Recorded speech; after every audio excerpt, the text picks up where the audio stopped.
மத்திய எழுதின சுவிசேஷம் 5ஆம் அதிகாரம் 8ஆம் வசனத்தை வாசிக்கிறேன். இருதயத்தில் சுத்தமுள்ளவர்கள் பாக்கியவான்கள், அவர்கள் தேவனை தரிசிப்பார்கள். இந்த நாளிலும் பரிசுத்த ஆவியார் நம்மோடு கூட இடப்படுகிற வார்த்தை, இருதயத்தில் சுத்தமுள்ளவர்கள் பாக்கியவான்கள். தேவ பிள்ளைகள் இருதயம் சுத்தமா இருக்கும் போது அவரை பார்க்க முடியும். ஆகவே இருதயம் எப்படி இருக்க வேண்டும்? அந்த இருதயம் யாருக்குரியது? ஒரு காலத்திலே நாம் இந்த உலக பிரகாரமாக வாழ்ந்து கொண்டிருந்தோம். உலகத்தின் காரியங்கள் நமக்குள்ளாக இருந்தது. இயேசு நம்மளை மீட்டெடுத்த போது இப்ப நம்ம இருதயத்தில் அவர் வாசம் பண்ண வேண்டும் என்றால் அவர் வாசம் பண்ணுகிற இருதயம் சுத்தமாய் இருக்க வேண்டும். அந்த இருதயம் சுத்தமா இருந்தால் சுத்த ஆவியானவர் நம்மளை வழி நடத்த முடியும். அந்த இருதயம் சுத்தமா இருந்தால் தேவனுடைய காரியங்கள் நமக்கு வெளிப்படும். நம்ம இருதயம் சுத்தமாய் இருந்தால் நம்முடைய பாதைகளுக்கு வெளிச்சத்தை காண்பிக்கும். ஆகவே தான் இயேசு கிறிஸ்து மலை பிரசங்கத்திலே அவர் ஜனங்களோடு கூட பேசுகிறார், இருதயத்தில் சுத்தமுள்ளவர்கள் பாக்கியவான்களாய் இருப்பார்கள் என்று. பிலிப்பியர் 4ஆம் அதிகாரம் 8ஆம் வசனத்தை வாசிக்கும் போது, பிலிப்பியர் 4:8, கடைசியாக சகோதரரே, உண்மை உள்ளவைகள் எவைகளோ, ஒழுக்கம் உள்ளவைகள் எவைகளோ, நீதி உள்ளவைகள் எவைகளோ, கற்பு உள்ளவைகள் எவைகளோ, அன்பு உள்ளவைகள் எவைகளோ, நற்கீர்த்தி உள்ளவைகள் எவைகளோ, புண்ணியம் எதுவோ, புகழ் எதுவோ, அவைகளையே சிந்தித்துக் கொண்டிருங்கள் என்று எழுதுகிறார். பிலிப்பியருக்கு எழுதும்போது அந்த ஜனங்களுக்கு கடைசியாக அவர் சொல்லுகிறார், உண்மை உள்ளவைகள் எவைகளோ, இதெல்லாம் நீங்க உண்மையா இருக்கணும்னு இந்த வேதம் சொல்லுகிறது. உலகத்திலே நாம் மனிதர்களுடைய பார்வையிலே உண்மையா இருக்கிறோம், நல்லது. ஆனால் வேதத்தின் வெளிச்சத்திலே உண்மையா இருக்கிறது என்று எழுதி வைத்திருக்கிறார். அப்போ அந்த உண்மையை நாம் கடைபிடிக்க வேண்டும் என்று சொல்கிறார். அந்த உண்மையில நாம் நடக்க வேண்டும். ஏனென்றால் இயேசு அவர் உண்மையுள்ளவராய் இருக்கிறார். அவரை பின்பற்றுகிற நீங்களும் நானும் எல்லாவற்றிலும் உண்மையுள்ளவர்களாய் இருக்க வேண்டும். எல்லா காரியத்திலும் உண்மையுள்ளா இருக்க வேண்டும். பார்வை, நம்முடைய வாயின் வார்த்தைகள், நம்முடைய கையின் கிரியைகள், நம்முடைய நடக்கைகள், நம்ம காதால கேட்கிற வார்த்தைகள், நம்ம மற்றவர்கள் பேசுகிற காரியங்கள் எல்லாவற்றிலும் ஒரு உண்மை இருக்க வேண்டும். அப்படி உண்மையா இருக்கும்போது கர்த்தருடைய ஆவியார் நமக்குள்ள இருந்து நடத்துகிறார் என்பது நாம் அறிந்து கொள்ளலாம். ரெண்டாவது ஒழுக்கம்.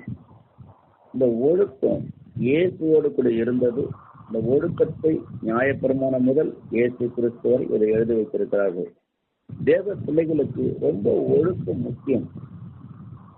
அப்ப அந்த ஒழுக்கமா நடக்கும்போது மற்றவர்கள் நம்மை பார்த்து கற்றுக்கொள்வார்கள். ஒரு நேரம்னா கரெக்டா இவங்க போறாங்க, கரெக்டா இருக்கிறாங்க, கரெக்டா பேசுறாங்க, எல்லாத்தையும் கரெக்டா கை கொள்றாங்க என்று நம்மளை மற்றவர்கள் பார்த்து கற்றுக்கொள்ள முடியும். அப்ப நம்ம ஒழுக்கம் வரணும்னா இந்த வேதத்தை வாசித்து தியானிக்கும் போது அந்த ஆவியானவர் நம்மளை ஒழுக்கமுடையவர்களாய் வழிநடத்துவராக இருக்கிறார். நீதி உள்ளவைகள் எவைகளோ, அப்ப இந்த உலகத்துல இருக்கிற நீதி, அண்ணா நாம் செய்கிற வேதாகம் சொல்லுகிற நீதி என்ன? அப்ப இயேசு நீதி உள்ளவராய் இருந்தார், நீதியின் சூரியனாய் இருந்தார், நீதியை தன் வஸ்திரமாக தரித்து கொண்டிருந்தார். அப்போ நீதி நமக்குள்ள இருக்க நான் தரித்து கொண்டு நடக்க வேண்டும்.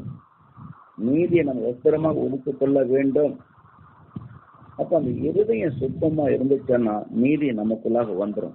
நீதி செய்கிற ஆண்டவர் நமக்குள்ள இருந்து எல்லாவற்றையும் நீதியாய் செய்யவே ஆரம்பிப்பார், செய்து கொண்டே இருப்பார். யாருக்கும் அநியாயம் செய்ய மாட்டாங்க. நம்ம நன்றாக அறிந்து கொள்ளலாம். மற்றவங்களுக்கு துரோகம் செய்ய மாட்டாங்க, அநியாயம் செய்ய மாட்டாங்க, தவறான வழியில கைட் பண்ண மாட்டாங்க, வழிநடத்த மாட்டாங்க. ஆகவே தான் இந்த வேதத்தை நீங்கள் வாசிக்கும் போது இயேசு எப்படி இருந்தாரோ, நீதியோடு இருந்தாரோ, நீதியிலே வாழ்ந்தாரோ, நீதிமானா இருந்தாரோ, அவரை பின்பற்றுகிற நீங்களும் நானும் நீதியை கை கொண்டு நீதியின்படி நடக்கிறவர்களா இருக்க வேண்டும். கற்புள்ளவைகள் எவைகளும் முக்கியமானது இந்த மனிதர்களாக கற்பு குறித்து இங்க சொல்லப்பட்டிருக்கிறது.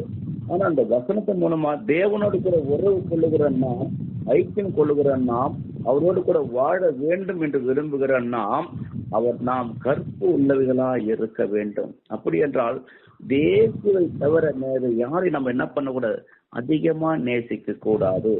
அப்படி என்றால் எல்லாரும் எதிர்மா இல்லை, எல்லாரையும் நம்ம நேசிக்கணும், எல்லாரையும் கனம் பண்ணணும்.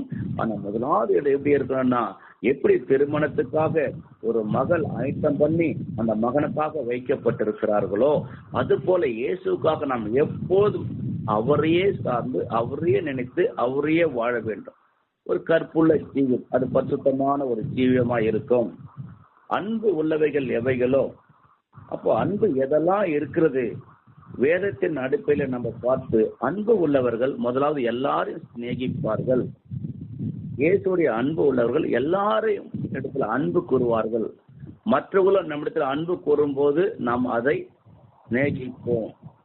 அப்போ தேவனுடைய அன்பு நம்முள்ள பரிபூர்ணமாய் விளங்க வேண்டும். இயேசு எல்லாரையும் சிநேகித்தார். சிலுவை தெரிந்தும் அவர்களுக்கு என்ன பண்ணது, நேசித்தார். சத்துருக்களையும் நேசித்தார், எல்லாரையும் நேசித்தார். அது போல தேவ பிள்ளைகளாக நாம் இயேசுடைய அன்பு நமக்குள்ளாக இருக்க வேண்டும். நற்கீர்த்தி உள்ளவைகள் எவைகளோ, அப்போ நற்கீர்த்தி தேவ பிள்ளைகளுக்குள்ளாக நன்மை செய்கிறவர்களாய் இருப்போம். எல்லா இடத்திலும் ஏதோ ஒருவருக்கு தெரிந்திருக்கும் மாற்றம் நன்மை செய்வதல்ல, நமக்கு தெரியாதவர்களுக்கும் அறியாதவர்களுக்கும் நம் நன்மை செய்வர்களாய் இருப்போம். ஏனென்றால் இயேசு ஜனங்களுக்கு அவர் நன்மை செய்கிறவர் தான் இருந்தார். எல்லா ஜனங்களுக்கும் அவர் நன்மை செய்து கொண்டே இருந்தார். அப்போஸ்தலர் 10:32 வாசிக்கும் போது அவர் நன்மை செய்கிறவே சுத்தி நடந்தார். ஜனங்களுக்காக, மக்களுக்காக, அவருடைய வியாதிகளிலிருந்து குணமாக்க, அவருடைய சத்துருடைய கட்டிலிருந்து விடுதலையாக்க, நன்மை செய்ய எல்லாவற்றிலும் அவர் சுற்றி நடந்து கொண்டே இருந்தார். அப்போ நன்மை செய்கிற நாமும் நம்முடைய நன்மை எல்லாருக்கும் செய்வதாய் இருக்க வேண்டும். நம் இருதயம் எப்போது நன்மை செய்து கொண்டே இருக்க தோன்றிக் கொண்டே இருக்கும். அது எல்லா மனிதருக்கும். ஒரு சிலர் குறிப்பிட்ட நண்பர்களுக்கு பண்ணுவார்கள், சொந்தக்காரர்களுக்கு பண்ணுவார்கள், நெருங்கியவர்களுக்கு பண்ணுவார்கள். ஆனால் அறியாத ஜனங்களுக்கும் நாம் பண்ணும்போது அவர்கள் நம் மூலமாய் கற்றுக்கொள்ளுகிறார்கள், நன்மை செய்வதை கற்றுக்கொள்ளுகிறார்கள். நாமும் அநேக நன்மை செய்கிறோம், அதை மக்கள் பார்க்கிறார்கள். ஐயா கூட அங்க போயிருந்தாங்க, மணிப்பூர்ல போயிட்டு அநேக ஜனங்களுக்கு உதவி செய்தார். அதை பார்க்கிறோம். எல்லா சூழ்நிலை நெருக்கத்துல போய் அங்க ஊழியம் செய்து அந்த ஜனங்களை பேசி மாற்றுறாரு. அதுதான் நற்கீர்த்தி, அதான் நல்லவை. நற்கீர்த்தி உள்ளவர்கள் எவைகளோ அதை நாம் செய்யும் போது ஜனங்கள் பார்த்து நம்மிடத்துல நன்மை செய்ய வேண்டும் என்ற உணர்வு அவங்களுக்குள்ள கொடுத்தார். புண்ணியம் எதுவோ, புகழ் எதுவோ, எதெல்லாம் நமக்கு புண்ணியம் என்றால் எதெல்லாம் நம்ம சொல்லுவாங்க, அந்த உலகத்துல புண்ணியம் செய்யணும்ப்பா அப்படின்னு சொல்லுவாங்க. இது பிள்ளைங்களுக்கு புண்ணியமா போகும். ஆனா வேதத்தின் அடிப்பில கர்த்தர் நம்மோடு கூட இருப்பார். இந்த புண்ணியத்தை செய்யும் போது, நன்மையை செய்யும் போது கர்த்தர் நம்மோடு கூட இருப்பார். கர்த்தருடைய பிரகாரங்களை புகழ் எதுவோ நாம் அதை சிந்தித்துக் கொண்டிருக்க வேண்டும். தேவனுடைய பிள்ளைகள் இப்படிப்பட்ட காரியங்களை செய்வதற்கு இருதயத்தில் சிந்தித்துக் கொண்டிருந்தால் தான் செயல்பட முடியும். ஆங்கிலத்தில் அவர் எழுதும்போது சொல்லுவார், அவைகளையே நீங்கள் சிந்தித்துக் கொண்டிருங்கள். நீ எப்போ இதை காலையிலிருந்து நைட் வரைக்கும் இந்த வேதத்தை வாசித்து அதை தியானித்து இப்படிப்பட்ட வார்த்தைகள் இந்த காலையில் நான் எழுந்திருக்கிறேன், இந்த நாளிலே நான் எதெல்லாம் உண்மையா செய்யறேன், எதெல்லாம் ஒழுக்கமாய் செய்யறேன், எதெல்லாம் நீதியானவர்களை செய்யறேன், எதெல்லாம் கற்போடு நான் வாழறேன், யாருக்கிட்ட நான் அன்பு கூறுறேன், யாருக்கிட்ட நன்மை செய்யறேன், யாருக்கெல்லாம் புண்ணியம் செய்யறேன், யாருக்கான போழமான காரியங்களை செய்கிறேன், இப்படி என்று காலையிலிருந்து இரவு வரைக்கும் நான் இதை சிந்தித்துக் கொண்டிருக்க வேண்டும் என்று அப்போ பவுல் எழுதுகிறார். ஆக அப்படி செய்கிறவர்கள் அவர் தவற மாட்டார்கள், இடர மாட்டார்கள். உண்மைத்தீன்மை செய்து 1ஆம் அதிகாரம் 5ஆம் வசனத்தை வாசிக்கும் போது, கற்பனையின் பொருள் என்னவெனில் சுத்தமான இருதயத்திலும் நல்மன சாட்சியிலும் மாயமற்ற விசுவாசத்திலும் பிறக்கும் அன்பு. இந்த அன்பு இருதயத்துல நமக்கு சுத்தமா இருக்க வேண்டும் என்றால் அந்த அன்பு உள்ள இருந்து வெளியே வரணும். அப்போ அந்த அன்பு எப்படிப்பட்ட அன்பு, எப்படி அது பிறக்கணும்னு சொல்றாரு. ஒரு காலத்துல இந்த உலக அன்போடு இருந்தது, ஆனா இயேசுவிட்ட பிறகு அந்த அன்புன்றது பிறக்குதான். அது எப்படி பிறக்குன்றால் சுத்தமான இருதயத்திலும் நல்மன சாட்சியிலும் மாயமற்ற விசுவாசம். அப்போ சுத்தமான இருதயம் நமக்குள்ள இருக்கணும், நல்மன சாட்சி நம்ம சொல்ல இருக்கணும், மாயமற்ற விசுவாசம். தேவ பிள்ளைகள் இதுல நாம் இருக்கும்போது இந்த இடத்துல இருந்து பிறக்கிற அன்பு ஒருபோதும் வழுவி போகாது. அது எல்லாரையும் சிநேகிக்கும். அந்த அன்பு யாரு நம்மள என்ன சொன்னாலும் நேசிக்கும். நம்ம கூட இருக்கிறவங்க ஒரு சில நேரத்துல என்ன பேசினாலும், ஊழியத்துல பேசினாலும், குடும்பத்துல பேசினாலும், வேலைத்துல பேசினாலும் அந்த அன்பு அவளை நேசிக்கும். ஏனென்றால் அது மாயமற்ற விசுவாசம் நமக்குள்ள இருக்குது. இந்த உலகத்துல விசுவாசமா இருக்கிறாங்கன்னு எழுதிக்குது. ஆனா பவுல் இது மாயமற்ற விசுவாசம் நமக்குள்ள இருக்கணும். நம்ம மனசாட்சி நல் மனமா இருக்கணும். நம்ம இருதயம் சுத்தமா இருக்கணும். இதுல இருந்து தான் அந்த எங்கிருந்து வந்து அந்த அன்பு தோன்றுது, அதுதான் பிறக்குது. ஆகவே அப்படிப்பட்ட அன்பு நமக்குள்ளாக இருக்க வேண்டும். 1 தீமோத்தேயு 3:9 வாசிக்கும் போது, விசுவாசத்தின் ரகசியத்தை சுத்த மனசாட்சியிலே காத்துக் கொள்வதாய் இருக்க வேண்டும். 3வதாக இதை நாம் காத்துக் கொள்ள வேண்டும். விசுவாசத்தின் ரகசியம் அது என்ன ரகசியம்னா சுத்த மனசாட்சி.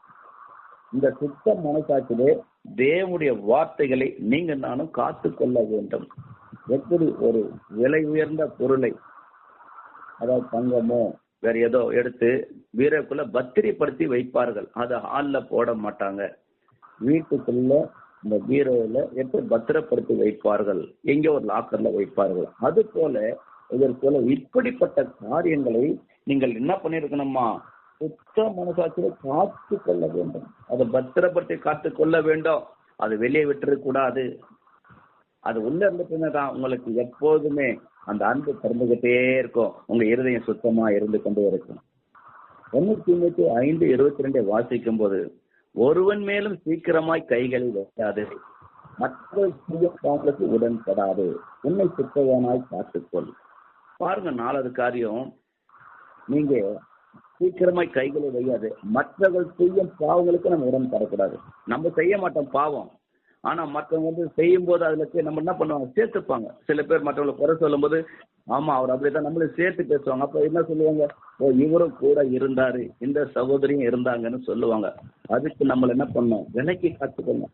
மற்றவர்கள் செய்யும் பாவத்துக்கு நம்ம செய்ய மாட்டோம், ஆனா நம்ம கூட இருந்தாவே அது பாவம், அது உடன்படக்கூடாது. ஆகவே நம்ம எப்போது எப்படி இருக்க வேண்டாம், சுத்தவனாக காத்துக்கொள்வர்களா இருக்க வேண்டும்.